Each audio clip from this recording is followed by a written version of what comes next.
mainly older people. Care fund से मिले 3100 करोड़ रुपए, वेंटिलेटर, प्रवासी मजदूर और वैक्सीन विकसित करने में इस्तेमाल होगा फंड। पीएम मोदी ने दानदाताओं को दिया धन्यवाद।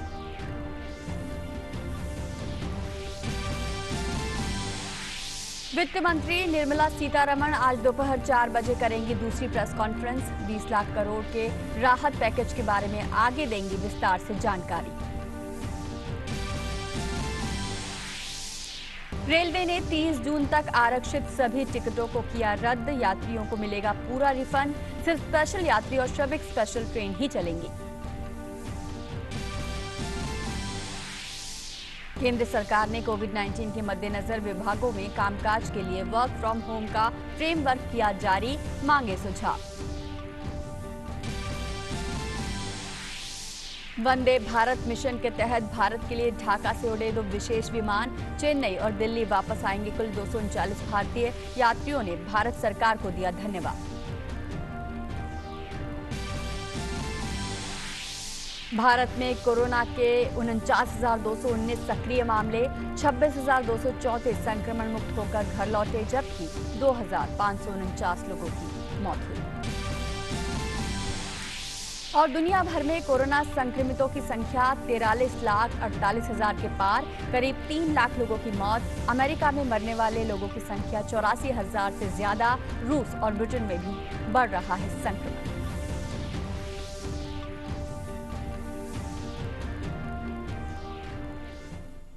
नमस्कार, समाचार अब विस्तार से। कोरोना वायरस महामारी से मुकाबले के लिए पीएम केयर्स फंड से 3,100 करोड़ रुपए जारी करने का फैसला लिया गया है। 3100 करोड़ रुपए में से 2,000 करोड़ वेंटिलेटर के लिए, जबकि 1,000 करोड़ रुपए प्रवासी मजदूरों के हितों में खर्च किए जाएंगे। 100 करोड़ रुपए वैक्सीन के विकास में खर्च होंगे, ताकि वैक्सीन विकास को उत्प्रेरित करने के रूप में सहायता दी जा सके। इस राशि का उपयोग प्रधान वैज्ञानिक सलाहकार के निरीक्षण में किया जाएगा।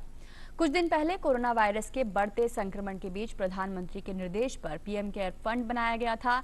पीएम मोदी के आह्वान पर देश के खास से लेकर आम लोगों ने इसमें बढ़ चढ़कर दान दिया है। और वित्त मंत्री निर्मला सीतारमण आज शाम 4 बजे दूसरी प्रेस कॉन्फ्रेंस करेंगी। इस प्रेस कॉन्फ्रेंस के जरिए वे प्रधानमंत्री नरेंद्र मोदी की ओर से घोषित राहत पैकेज की बारीकियां आगे भी बताएंगी। इससे पहले वित्त मंत्री ने प्रेस कॉन्फ्रेंस के जरिए 20 लाख करोड़ के राहत पैकेज का खाका बताया था, जिसमें एमएसएमई सेक्टर समेत तमाम क्षेत्रों के लिए राहत के बारे में उन्होंने जानकारी दी थी। आज आगे वे बताएंगी कि किन किन और क्षेत्रों में राहत पैकेज बांटा जाएगा। दरअसल पीएम नरेंद्र मोदी ने कोरोना वायरस के कारण बिगड़ी देश की अर्थव्यवस्था को पटरी पर लाने के लिए 20 लाख करोड़ के आर्थिक पैकेज की घोषणा की थी। और स्कॉप ने सराहा केंद्र के घोषित आर्थिक पैकेज की सराहना की है। स्कॉप यानी standing conference of public enterprises ने कहा है कि सूक्ष्म, मध्यम और लघु उद्योगों के लिए 20 लाख करोड़ का आर्थिक पैकेज बेहद खुशी की खबर है। आर्थिक विकास को बनाए रखने के लिए विभिन्न क्षेत्रों के उन्नयन पर जोर मिलेगा। सूक्ष्म, मध्यम और लघु उद्योगों के लिए वित्तीय सहायता मेक इन इंडिया को बनाएगी मजबूत। सार्वजनिक क्षेत्र के उद्यमों में सूक्ष्म, मध्यम, लघु उद्योगों की बढ़ेगी अहम भूमिका। टीडीएस और टीसीएस में कटौती आम आदमी तक वित्तीय तरलता को सुनिश्चित करेगी। और केंद्र सरकार की ओर से एमएसएमई सेक्टर को कल दिए गए राहत पैकेज के बाद से तमाम उद्यमी राहत महसूस कर रहे हैं। आइए जानते हैं कि क्या कुछ प्रतिक्रिया मिल रही है असम, कर्नाटक और पुणे राज्यों से। The Prime Minister announcement on 12th of May was indeed a very encouraging part of the discourse that we have been hearing from him over a period of time. I am confident that this will bring in a lot of positivity within the masses and also amongst the industries, and going forward we look forward to more announcement from him in the future to revive the economy as well as the nation. Ms. Sitharaman's speech was indeed a detailed deliberation towards helping the industries, especially the MSME sector, whereby the content itself proved that the government is firmly behind the MSME and the industries, and they are going all out to support the industry in the longer run. I thank the Prime Minister for his announcement of 20 lakh crore, that is 10% of our GDP. It's a very big one. Now coming to the announcement from the Finance Minister, I see that MSME has been taken care well, and the redefining of the MSME also is welcomed. It was a long pending due. The restriction of 200 crores global tender, this is also going to help the MSME, and it's a big foot towards Atmanirbhar, self-reliance. Series of measures announced by the finance minister are primarily on the liquidity boosting side of the policy prescription. Basically, whether it is collateral-free MSME loans, whether it is accelerated tax refunds, an equity infusion scheme, I think, and of course, freeing up credit to the NBFCs. These are intended to provide more cash, but we now need to see measures to boost demand, and we also need to see structural reforms of a certain type and protection for the most vulnerable of the micro enterprises. भगोड़े हीरा कारोबारी नीरव मोदी को लेकर केंद्रीय मंत्री रविशंकर प्रसाद ने आरोप लगाया है कि कांग्रेस के इशारे पर ही इलाहाबाद हाई कोर्ट के पूर्व जज नीरव मोदी को बचाने के लिए आगे आए हैं। कांग्रेस पार्टी ने हर प्रकार से, चाहे वो नीरव मोदी हो, चाहे वो मेहुल चोकसी हो, उनको बचाने की कोशिश की। अब जब वो गिरफ्तार हो गए हैं और उनके खिलाफ एक्स्ट्राडिशन प्रोसीडिंग चल रही है, तो कांग्रेस के एक मेंबर जो जज, रिटायर्ड जज हैं, वो डिफेंस में गवाही दे रहे हैं। जज ने बहुत कुछ केस किया है, वेस्ट बेकरी का भी केस किया है, बाकी भी केसेस किए हैं, उसकी चर्चा करने की जरूरत नहीं है। ये सबऑर्डिनेट जुडिशरी से आए। जैसा मैंने पहले बताया, रिटायरमेंट के 10 महीना पहले प्रशासनिक कारणों से इनको मुंबई हाईकोर्ट से इलाहाबाद हाईकोर्ट ट्रांसफर किया गया था। ये बहुत ही भर्त्सना योग्य है और मेरा स्पष्ट आरोप है कि कांग्रेस पार्टी के इशारे पर नीरव मोदी को बचाने की कोशिश की जा रही है। और अब बारी फैक्ट चेक की। एक ट्विटर हैंडल खुद को गिलगिट बाल्टिस्तान लद्दाख भारत के केंद्र शासित प्रदेश नाम से आधिकारिक अकाउंट बता रहा है। पीआईबी ने तमाम अफवाहों को दरकिनार करते हुए साफ किया है कि यह अकाउंट फर्जी जानकारी दे रहा है।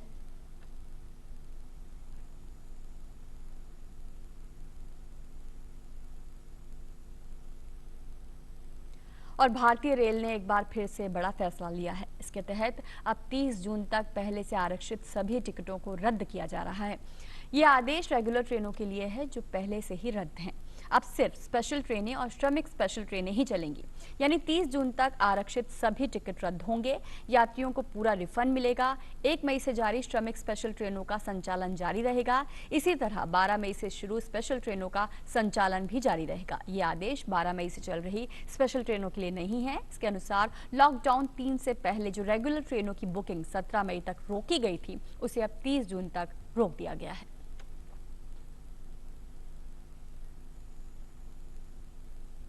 रेलवे ने 22 मई से वेटिंग लिस्ट टिकट जारी करने का फैसला किया है। अब स्पेशल ट्रेनों में भी टिकट रद्द करने पर 50% शुल्क नहीं काटे जाएंगे और 24 घंटे पहले टिकट रद्द किए जाने की बाध्यता भी खत्म कर दी गई है। रेलवे ने इन ट्रेनों में प्रतीक्षा सूची की सीमा भी तय की है। रेलवे ने AC 3 टियर के लिए 100, AC 2 टियर के लिए 50, चेयर कार के लिए 100 और प्रथम श्रेणी AC के लिए 20 के अलावा एग्जीक्यूटिव क्लास के लिए भी 20 और स्लीपर क्लास के लिए भी 200 टिकटों की वेटिंग लिस्ट की सीमा बनाई है। लेकिन वेटिंग लिस्ट वाले ट्रेन में सफर नहीं कर पाएंगे। इस महीने की 22 तारीख से शुरू यात्रा के लिए 15 मई से बुक किए गए टिकटों में बदलाव लागू होंगे। चूंकि विशेष ट्रेनों के लिए आरक्षण की अधिकतम अवधि 7 दिन तक रखी गई है, इसलिए यात्री 15 मई से वेटिंग लिस्ट के लिए टिकट बुक करा सकेंगे। इन ट्रेनों में कोई RAC टिकट नहीं होगा।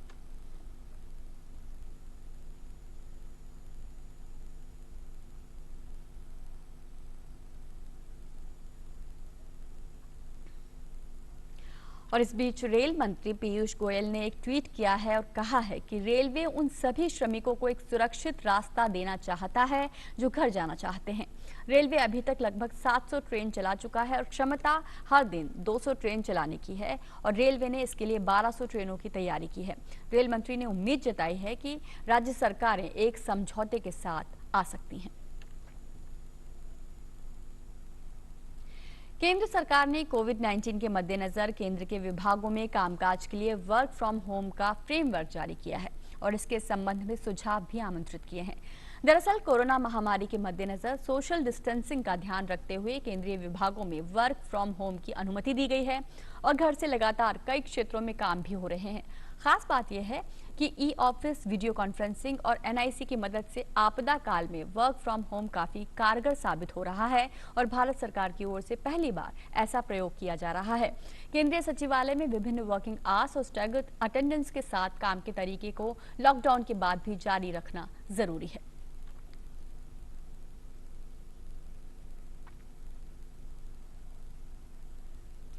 ऊर्जा मंत्री आर.के. सिंह ने पावर सेक्टर के लिए आर्थिक पैकेज की घोषणा पर खुशी जाहिर की है और कहा है कि कोरोना संकट के दौर में इससे काफी मदद मिलेगी। सरकार ने अनाउंसमेंट किया है पावर सेक्टर के लिए पैकेज, ये एक बहुत बड़ा रिलीफ है पावर सेक्टर के लिए। पावर सेक्टर प्रेशर में था लॉकडाउन के चलते, जो डिस्ट्रीब्यूशन कंपनियां हैं उसके कलेक्शंस एकदम नीचे हो गए थे, 10% 15% पर आ गए थे। तो इसका फायदा यह होगा कि डिस्ट्रीब्यूशन कंपनियों पर जो बकाया का बोझ है वो हट जाएगा और बकाये पर उनको हायर रेट ऑफ इंटरेस्ट देना पड़ता था वो हट जाएगा, तो डिस्ट्रीब्यूशन कंपनी की वायबिलिटी बढ़ेगी। जनरेशन कंपनी को एडवांटेज ये होगा कि ये पैसा मिलेगा तो उनका जो स्ट्रेस था वो खत्म हो जाएगा और वो कोल कंपनियों को पैसा दे सकेंगे, रेलवेज को पैसा दे सकेंगे, तो पूरा सेक्टर मजबूत हो जाएगा। तो एक बहुत बड़ा रिलीफ है सेक्टर के लिए। इससे क्या होगा कि सेक्टर की वायबिलिटी बढ़ जाएगी और सेक्टर मजबूत होगा। तो हम पावर सिस्टम की ओर से माननीय प्रधानमंत्री जी को धन्यवाद देना चाहते हैं इस पैकेज के लिए। ये बहुत बड़ा कदम है हम लोग के लिए। यहाँ रुक रहे हैं छोटे से ब्रेक के लिए, आप देखते रहिए DD news.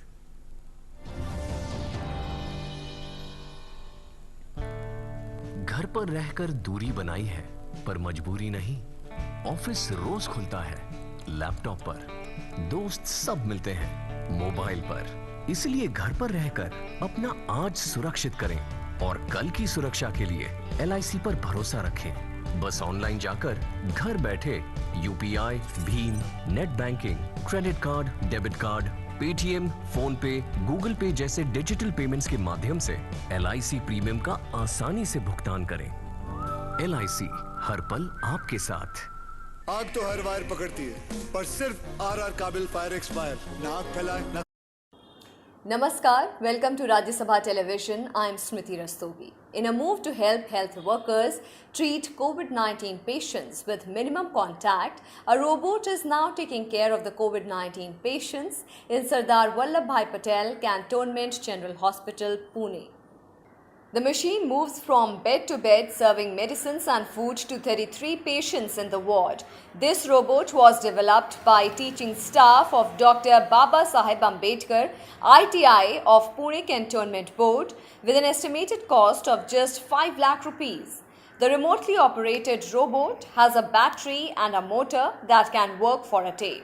It cuts back on direct contact with patients, minimizing the possibility of the medical staff and frontline workers catching the coronavirus infection. 1234 लोग इलाज के बाद संक्रमण से मुक्त होकर स्वस्थ हो चुके हैं, तो वहीं कोरोना वायरस से अब तक 2549 लोगों की मौत हुई है।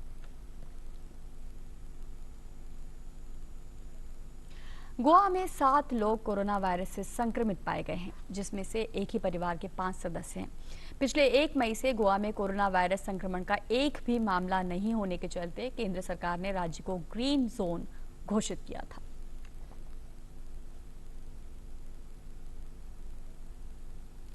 और समुद्र सेतु के ऑपरेशन के तहत INS जलाश्व माले पहुंच गया है। ये जहाज लॉकडाउन के तमाम नियमों का पालन करते हुए वहां फंसे भारतीयों को लेकर भारत पहुंचेगा।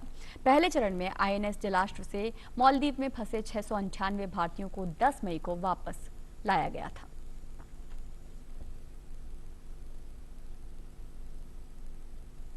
वहीं ढाका से आज एयर इंडिया के 2 विमानों ने भारत के लिए उड़ान भरी है। एक विमान 169 भारतीय नागरिकों के साथ ढाका से चेन्नई के लिए रवाना हुआ, तो वहीं दूसरे विमान ने ढाका से दिल्ली के लिए उड़ान भरी। दिल्ली जाने वाले भारतीयों की संख्या 70 है। ये सभी भारतीय कोरोना वायरस के कारण हुए लॉकडाउन में वहीं फंस गए थे, जिन्हें भारत सरकार के वंदे भारत मिशन के तहत स्वदेश लाया जा रहा है। सभी ने ढाका से उड़ान भरने से पहले भारतीय उच्चायोग और भारत सरकार का शुक्रिया अदा किया।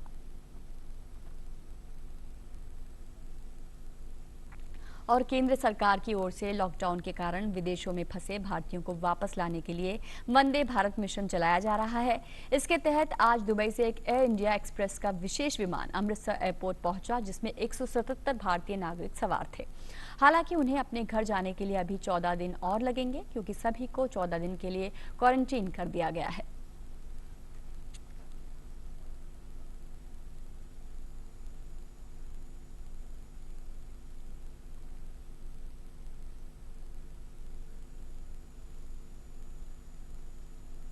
अपनों की एक झलक पाने के लिए बेताब घरवालों ने कई घंटों तक अमृतसर एयरपोर्ट पर उनका इंतजार किया। इन सभी ने सरकार के प्रयासों की दिल खोलकर तारीफ की और सरकार को धन्यवाद दिया। और लॉकडाउन के कारण मुंबई में फंसे लोगों को लेकर एक स्पेशल ट्रेन आज नई दिल्ली स्टेशन पहुंची।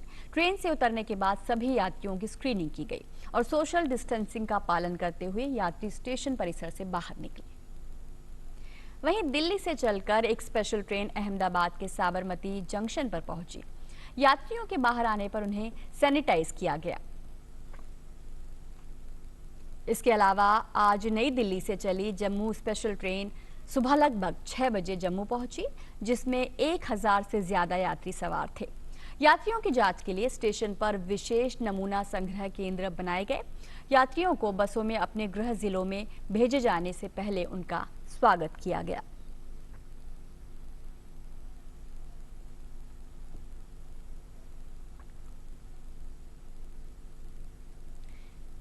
इसके अलावा डिब्रूगढ़ राजधानी एक्सप्रेस के जरिए लोग नई दिल्ली से अपने शहर पहुंचे। आज सुबह करीब 7:30 बजे हजारों यात्रियों के साथ ये ट्रेन पहुंची, जिसके बाद यात्रियों का स्वास्थ्य परीक्षण भी हुआ।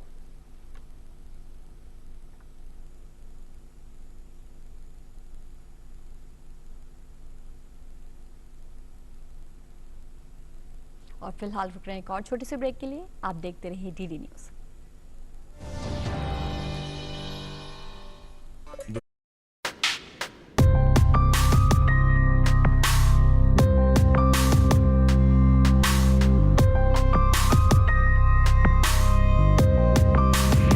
मैं स्वस्थ होकर आया हूँ। मैं एक सबसे बड़ा मैसेज ये देना चाहता हूँ कि अगर किसी को भी घर ये लग रहा है कि उनको थोड़ा सा भी सिम्टम है, तो तत्काल फोन करके टीम को बुला के सैंपल करा ले, क्योंकि वो हम लोग जितना लेट करेंगे उतना हम किसी और को संक्रमित कर सकते हैं।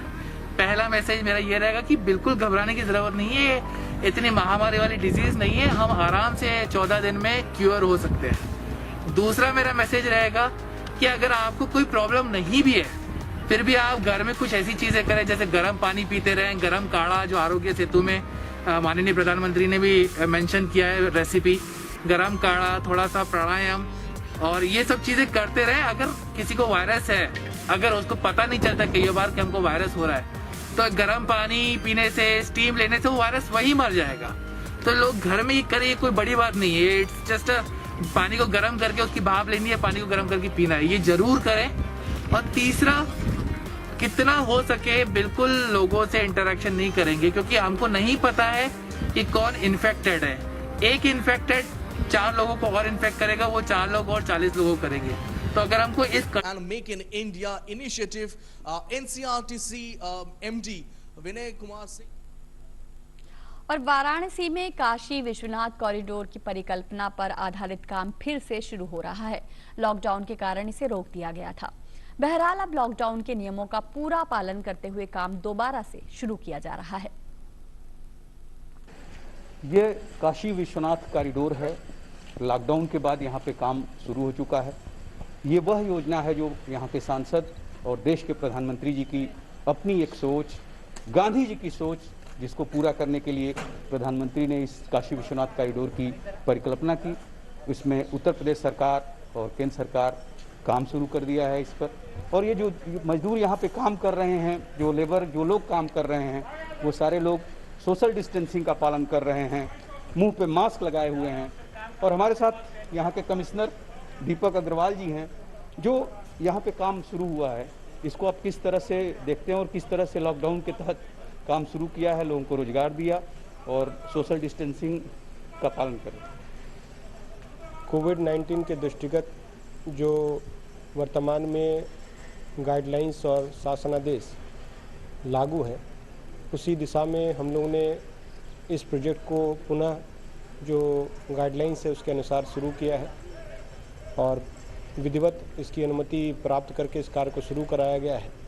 और जिसमें जितने भी नॉर्म्स हैं, सोशल डिस्टेंसिंग के नॉर्म्स हैं, जो सैनिटाइजेशन के नॉर्म्स हैं, वो सारे नॉर्म्स को हम लोग पूरी तरह पालन कर रहे हैं। और इसमें 200 करीब मजदूर अभी वर्तमान में काम कर रहे हैं। इनके रहने के भी जो क्वार्टर्स हैं, जो ये यहीं पे रहते हैं, उसमें भी हम लोग सोशल डिस्टेंसिंग का अक्षरशः पालन कर रहे हैं। ये कार्य अपने समयबद्ध तरीके से चलना भी था और उसके साथ साथ जो मजदूर यहाँ काफ़ी दिनों से बैठे हुए थे, उनके सामने एक जीविकोपार्जन की भी एक चैलेंज था, तो उसको देखते हुए ये कार्य शुरू कराया गया है। सैनिटाइजेशन 3-3, 4-4 घंटे पे कराया जा रहा है, रोजगार भी दिया जा रहा है और समय पर इस पूरी योजना को पूरा भी करने का संकल्प है। कैमरा पर्सन आनंद श्रीवास्तव के साथ doctor Harikesh Bahadur Singh Gautam, DD news, Varanasi. और विश्व स्वास्थ्य संगठन के आपात कार्यक्रमों के प्रमुख डॉक्टर माइकल रियान ने कहा है कि कोरोना वायरस किसी भी दूसरे स्थानीय वायरस की तरह बन सकता है और मुमकिन है कि ये वायरस कभी जाए ही नहीं।